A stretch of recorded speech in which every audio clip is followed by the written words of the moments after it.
Good morning friends, welcome back to our YouTube channel. তো আজকে আবার একটা নতুন ভিডিও নিয়ে চলে এসেছি। দেখো, তো এই যে আমি আজকে দেখো সকাল সকাল মুড়ি খাওয়া তরকারি করে নিচ্ছি। তো প্রত্যেক দিনই করি, সেই রকম আজকেও দেখো করছি। আর আজকে হচ্ছে আলু বেগুনের তরকারি, আজকে আর অন্য কিছু হবে না। আর এইদিকে যা প্রচণ্ড ঠান্ডা পড়েছে, মানে এমনিতেই পুরো কাজ করতে মানে অনেক দেরি হয়ে যাচ্ছে। আজকে মুড়ি খাওয়া তরকারিটা করতে একটু দেরি হয়ে গেল, যদিও ওরা আজকে ওঠেনি সকাল সকাল, একটু বেলা করে উঠেছে, যা ঠান্ডা। আর এই যে দেখো আমার তরকারিটা এখন এই যে জল দিয়ে দিলাম, এবার একটু ফুটে যাবে, দিয়ে নামিয়ে নেবো। আর ওরা তো সব মুখ টুক ধুতে গেল, তো এসে আবার মুড়ি খাবে। তো আমি মুড়ি খেয়ে বাইরে গিয়েছিলাম, তো বাড়িতে এসে দেখছি বাবা হাত কেটেছে, মাছ বাছতে গিয়ে হাতটা কেটেছে। তো দেখো রক্ত থামছে না, যে গাঁদার পাতা লাগিয়েছে তাও থামছে না, বাবাকে মনে হয় যেতে হবে ওষুধের দোকান। তো দেখো গড়গড় করে কত রক্ত পড়ছে, সকালবেলাতেই হাত কেটে ফেলেছে বাবা মাছ কাটতে গিয়ে। তখন 10টা বাজে, শিল্পী আমাকে বললো মোটরটা চালিয়ে দিতে, মানে ট্যাঙ্কিতে ফুল জল আছে, তাও মানে টাটকা জলে স্নান করবে। ট্যাঙ্কির জল প্রচণ্ড ঠান্ডা ঠান্ডা, তো তার জন্য সকাল সকাল স্নান করতে ঠান্ডা জলে খুবই কষ্ট হয়, তাই শিল্পী জল ভরবে, টাটকা জলে স্নান করবে এখন। তার জন্য এখন জলটা ভরবে। তো দেখো এখন জল ভরছে শিল্পী, দেখো। আর এদিকে দেখো আমি মানে জলটা বালতিতে নিয়ে মানে বাথরুমে তুলে দিচ্ছি, মানে বাথরুমটা অনেকটাই উঁচুতে, তো শিল্পী এখন ওঠাতে পারবে না, তো আমি উঠিয়ে দিলাম জলটা। তো দেখো জলটা উঠিয়ে দিই। তো ফ্রেন্ডস, শিল্পী ওদিকে দেখলে তো স্নান করবে, তার জন্য আমি ওই বাথরুমে জলটা তুলে দিলাম। মানে আমাদের বাথরুমটা অনেকটা উঁচুতে, তো তার জন্য জলটা তুলে দিলাম, মানে ট্যাঙ্কের জল। তো প্রচণ্ড ঠান্ডা, এখন ঠান্ডাকাল, প্রচণ্ড কনকনে ঠান্ডা, তাই মোটর চালিয়ে টাটকা জল একটু গরম হয়, তার জন্য গরম জলটা একটু শিল্পীকে মানে বাথরুমের উপর তুলে দিয়ে এলাম। তো চলো তোমাদের একটা জিনিস দেখো। দেখো সেই কিছুদিন আগে আমাদের পাশের বাড়ির একটা কাকা মানে টমেটো গাছগুলো দিয়েছিল, সে আমি লাগিয়েছিলাম। দেখো মানে ছোটোতেই লাগিয়েছিলাম, দেখো কত বড় হয়ে গেছে, মানে ফুলও চলে এসছে, এবার মনে হয় টমেটো ধরবে। দেখো এই যে দেখো কত বড় হয়ে গেছে গাছগুলো। আর দেখো এই গাছটাতে দেখো ফুল চলেও এসেছে, এই দেখো সব ফুলের কুড়ি মনে হচ্ছে। এই দেখো একটা তলে দেখো ছোট্ট একটা টমেটো ধরেওছে, না ওটা টমেটো না, সরি, ওটা একটা মানে উপরে এই যে কুল গাছটা আছে না, এই একটা কুল পড়েছে, তা আমি দূর থেকে দেখে ভাবলাম যে এটা টমেটো। তো এটা টমেটো না, এখনও ধরেনি, ধরবে। তবে এই দেখো ফুলও চলে এসছে।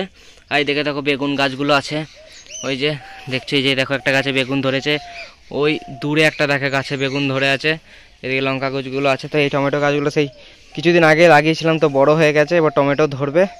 তো চলো, দেখলে তো সেই গাছগুলো অনেক বড় হয়ে গেছে। এই বেগুনটা অনেকটা বড় হয়েছে, ওই একটা বেগুন ধরেছে, তো বেশ কিছু বেগুনও ধরেছে বাড়ির মধ্যেই লাগানো আছে। তো এইদিকে লাফা শাক আগের দিন তোমরা দেখেওছো, এই দেখো। তো এই দেখো এখানে লঙ্কা লাগানো আছে, মানে এই লঙ্কাগুলো দুর্দান্ত ঝাল, কি বলবো, মানে উপরের দিকে হয়ে থাকে লঙ্কাগুলো। তো এই দেখো এই পাশে লঙ্কা গাছগুলো লাগানো আছে, দেখে নিচে ধনে পাতা, মানে বাড়িতেই লাগানো আছে এগুলো কিছু সবজি। তো ভালোই হয়, দেখো বেগুনগুলো ভালো ধরেছে। আর এই যে দেখো আমি এখন স্নান করে চলে এসেছি, তো জামা কাপড়গুলো এখন মিলে দিচ্ছি। তো প্রচণ্ড ঠান্ডা, কি বলবো, ওয়েদারটাও ঠান্ডা, এখনও দেখো রোদ ওঠেনি। তারপরে ওই মানে সামনের দিকটা দেখো মনে হচ্ছে যেন কুয়াশা কুয়াশা এখনও হয়ে আছে, মেঘলা হয়ে আছে আকাশটা। আর ওইদিকে ওকে বলেছিলাম যে একটু মোটরটা চালিয়ে জলটা একটু ভরে দিতে, কারণ এমনিতে এখন ঠান্ডা জলে চান করা মানে প্রচণ্ড মুশকিল। তো এই যে দেখো আমি মাঠে চলে এসেছিলাম, তো তোমরা দেখে বুঝতেই পারছো কিসের জন্য এসেছি। দেখো বসে আছে, তোমরা দেখে বুঝতেই পারবে যে কিসের জন্য এসেছি। হ্যাঁ, তোমরা ঠিকই বুঝেছো। তো বিকাশ দা রিলস বানাবে, তো ডেকেছিল, তাই আমি তার জন্য এসেছিলাম মাঠে একটু, সেই জায়গাটায় মানে আমাদের এখানে ভিডিও বানায় আর কি, মানে সর্ষের ফুলটা আছে, তার জন্য খুব ভালো লাগে জায়গাটা। আর এইদিকে ফাঁকা জমি, কেউ ডিস্টার্ব করারও নেই, কোনো লজ্জা পাওয়ারও ব্যাপার নেই, কেউ থাকে না, তার জন্য এখানে ভিডিওটা বানাতে আসে বিকাশ দা। আমিও মাঝে মাঝে এসেছি, তোমরা নিশ্চয়ই ভিডিওতে দেখেছো। তো এই যে আমি ভিডিও বানাতে এসেছিলাম, তো বিকাশ দা এখন বসে আছে, মোবাইল চালাচ্ছে। তো চলো একটু একটু বসবো এখানে, তারপর আমি মাঠে থেকে বাড়ি চলে এলাম। বাড়ি চলে এসে দেখছি যে মা রান্না করছে। দেখো এখানে একটা রান্না হয়েও গেছে, পালং শাক, এটা শীষ পালং শাক মনে হচ্ছে, এই যে শীষ পালং শাক হয়েছে, এই যে বড়ি দিয়ে শীষ পালং শাক হয়েছে, এদিকে টমেটো লঙ্কা কাটা আছে। কি হবে আজকে এটা? টক মাছের কিছু একটা হবে, যে আলু কাটা আছে। আর ওইদিকে দেখো ডাঁটা আলু করলা দিয়ে তরকারি হচ্ছে। তো মা রান্না করছে এখন, এদিকে ভাতটা হয়ে গেছে। তো চলো, রান্না করছে মা। দেখো মাছ ভাজা হচ্ছে, মাছ ভাজছে মা। এই দেখো কিছুটা মাছ ভাজাও হয়ে গেছে, মাছ ভাজছে। এইদিকে দেখো বাবা বসে আছে ঠান্ডায় চুপচাপ। এই যে মাছ ভাজছে মা এখন। তো ওইদিকে মা রান্না বান্না করছে আর এইদিকে দেখো মানে আজকে পিঠে হবে। তো সেই কারণে দেখো আমি চালগুলো মিক্সিতে মানে বেটে নিচ্ছি। তো চালটা তো মানে আগের দিন তোমরা তো দেখেছিলে যে মিল থেকে গুঁড়ে আনা হয়েছিল, তো ওটাই জল দিয়ে ভিজিয়ে তো এখন মিক্সিতে আরও মানে প্লেন করে নিচ্ছি। মিল থেকে কুড়ে এনেছিল তো তো একটু মানে চাল চাল হয়ে আছে, তো সেই কারণেই দেখো আমি সেই কারণে মিক্সিতে মানে বেটে নিচ্ছি। তো আজকে সরু চুকুলি পিঠে হবে। তো এই যে দেখো রান্না বান্না সব হয়ে গেছে আর এখন সবাই খাবে, তো সেই কারণে মা এখন ভাতটা বেড়ে নিচ্ছে। তো চলো তোমাদেরকে দেখায় আজকে কি রান্না হয়েছে। এই যে আজকে হয়েছে দেখো ডাঁটা দিয়ে করলা দিয়ে তরকারি হয়েছে, আর এটা আজকে শীষ পালং হয়েছে, মানে বাবা নিয়ে এসেছিল সকালে। আর হয়েছে তেলাপিয়া, এটা তেলাপিয়া মাছ, তো তেঁতুল দিয়ে রান্না করা হয়েছে। আর তো ভাত। তো চলো এখন সবাই আমরা খেয়ে নিই ভাত। আর এই যে দেখো তো ও ওইদিকে খাচ্ছে দেখো, তার মানে এখন তো আমরা সবাই উঠোনে বসেই খাই, রোদটা নেই তবুও মানে কি বলতো আজকে উনুনে রান্না হয়েছে তো তো সেই কারণে তাপটা আছে, তো সেই কারণে আজকে সবাই উঠোনে বসেই ভাত খাবো। তো বন্ধুরা আমাদের এখন দেখো এখন বিকেলবেলা কটা বাজে হবে, 4টে হবে। আর আমাদের খাওয়া দাওয়া হয়ে গেছে, তারপরে কটা বাসন ছিল তো ধুয়ে নিলাম। আর এই যে দেখো এখন প্রচণ্ড ঠান্ডা, জামা কাপড় তো কিছু শুকোয়নি, পুরো জামা কাপড় এই যে দেখো মিলা আছে। দুদিন ধরে মানে তো রোদই হয় না, আর আজকে তো যেটুকু হচ্ছিল দুদিন একটু বেলা করে, আজকে তো সেইটাও নাই। তার সোয়েটার টুপি পরে বসে আছে, একটুও ঠান্ডা কমেনি আর প্রচণ্ড ঠান্ডা পড়েওছে। আর ওইদিকে ও তো খেলতে গেছে রোজকার মতন। আর বিকেলবেলা এখন দেখি আর টুকটাক কিছু কাজ আছে সেগুলো করে নিই।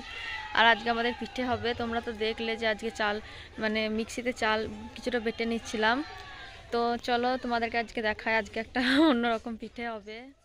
আর এই যে দেখো ওরা ওই যে দেখো ওখানে খেলা করছে, তো তোমাদেরকে বললাম যে খেলতে গেছে, প্রতিদিনই খেলে। তো আমাদের বাড়ি থেকে দেখো দেখা যাচ্ছে মানে বাড়ির পিছনেই মাঠ, তো ওই যে সবাই মিলে দেখো খেলা করছে। আর এই যে এইদিকে দেখো মা এখন পিঠে করছে, তো তোমাদেরকে তো বলেছিলাম যে আজকে পিঠে হবে। তো আজকে সরু চুকুলি পিঠে হচ্ছে। তো প্রথম প্রথম কয়েকটা পিঠে খারাপ হয়ে গিয়েছিল, তো ভাবছিলাম যে হয়তো পিঠে হবেই না। তো মানে কি বলো তো ডালটা একটু বেশি হয়ে গিয়েছিল, তো সেই কারণে মা আবার নতুন করে একটু মানে চাল গুঁড়ো আর একটু জল দিয়ে আবার নতুন করে গুললো, মানে ওটাতেই আবার নতুন করে গুললো। তো তারপরে আবার পিঠেগুলো আস্তে আস্তে ঠিক হচ্ছে। মানে প্রথমে ভয়ই পেয়ে গেছিলাম, ভাবছিলাম যে হয়তো আর কোনো পিঠেই হবে না। তো যাই হোক আস্তে আস্তে সব পিঠে এখন ভালো হচ্ছে। তো হ্যালো ফ্রেন্ডস, যে আমি এখন মানে শিল্পী বিছানা করে দিয়ে গেল, দেখো মশারি টানিয়েও দিয়ে গেছে। তো আমি ঘুমোবো, মানে আমি আজকে কিছু খাইনি। সেই সন্ধেবেলায় মা পিঠে করছিল দেখেছে, তখনই একটা পিঠে খেয়েছিলাম, তারপর কিছু খাইনি, মানে অম্বল হয়ে গিয়েছে আর পেটে মানে পেটে লাগছে, তার জন্য আর কিছু খাবো না। এই যে শিল্পী বাবা মা ভাই সব ওই ঘরে খাচ্ছে, ওরা পিঠে মানে খাবার খেতে গেল, পিঠেও খাবে, পিঠে করেছে। তো এই যে আমি এখন ঘুমোবো, তো শিল্পী এখন খেয়ে আসবে, তো ওই জন্য অপেক্ষা করবো। এই দেখি মশারিটা মানে গুজতে হবে চারদিক, এবং মশারিটা টানিয়ে দিয়ে গেছে। তো এবার আমি শুয়ে পড়বো। তো বন্ধুরা ভিডিওটা এই পর্যন্তই আজকে। তো ভিডিওটা কেমন লাগলো বলো, আর যদি চ্যানেলে নতুন হয়ে থাকো বন্ধুরা কেউ, তাহলে অবশ্যই সাবস্ক্রাইব করে দিও আর লাইক করে দিও যদি ভালো লাগে। তো চলো, গুড নাইট বন্ধুরা, টাটা বাই বাই।